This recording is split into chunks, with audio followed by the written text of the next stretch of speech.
क्यों माता काली ने भगवान शिव के ऊपर अपना ही पैर रख दिया? जानबूझ के रख दिया या फिर गलती से रख दिया? तो आइए इसकी असली कहानी बताता हूँ। प्राचीन काल में राक्षस रक्त बीज नाम का एक राक्षस था। उसको एक विशेष वरदान प्राप्त था। जब उसकी रक्त की बूंद गिरती तो उसके जैसा ही एक नया रक्त बीज जन्म ले लेता था। जब नए रक्त बीज का रक्त गिरता तो उसके भी और नए रक्त बीज जन्म ले लेते थे। ऐसे करके करके हजारों नहीं बल्कि सैकड़ों रक्त बीज हो चुके थे। अब उस राक्षस ने पृथ्वी पर इंसानों को ही नहीं बल्कि देवताओं को भी त्रस्त करके रखा था। अब उसे मारना बहुत ही कठिन हो गया था। तभी माँ दुर्गा ने अपने भयंकर क्रोध से एक शक्ति यानी कि माँ काली का जन्म लिया। जैसे ही माँ काली ने युद्ध शुरू किया तो वही हुआ जिसका सभी देवताओं को डर था और सैकड़ों नए रक्त बीज उत्पन्न हो गए। ये देखकर माँ काली का जो क्रोध था उससे 100 गुना ज्यादा बढ़ गया। अब माँ ने जैसे ही उस राक्षस पर त्रिशूल चलाया तो उसका सिर धड़ से अलग हो गया। तुरंत माँ ने अपनी जीभ को बहुत लंबा किया और रक्त बीज के रक्त को गिरने से पहले ही पी लिया। फिर ऐसे ही सभी रक्त बीज का वध करके उनका रक्त पी कर उनका क्रोध अब 100 गुना से 200 गुना बढ़ गया था। धरती कांपने लगी थी, समुद्र मथने लगे थे, देवता भयभीत होकर इधर उधर भागने लगे थे। तब देवताओं ने भगवान शिव से प्रार्थना की,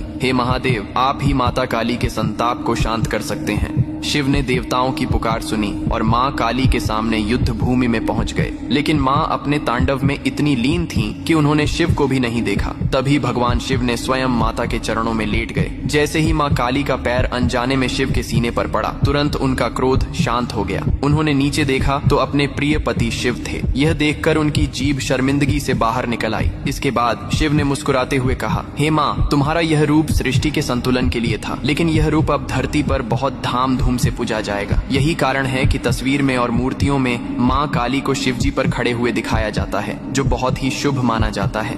आप अपने घर में माता काली या भगवान शिव की पूजा करने के लिए ये मंदिर खरीद सकते हो, जो कि बहुत सुंदर और अच्छा लगता है।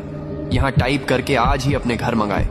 अगर इसी तरह पुरानी फैक्ट और नॉलेजेबल वीडियो पाना चाहते हो तो फॉलो जरूर करना। हर हर महादेव, जय श्री राम।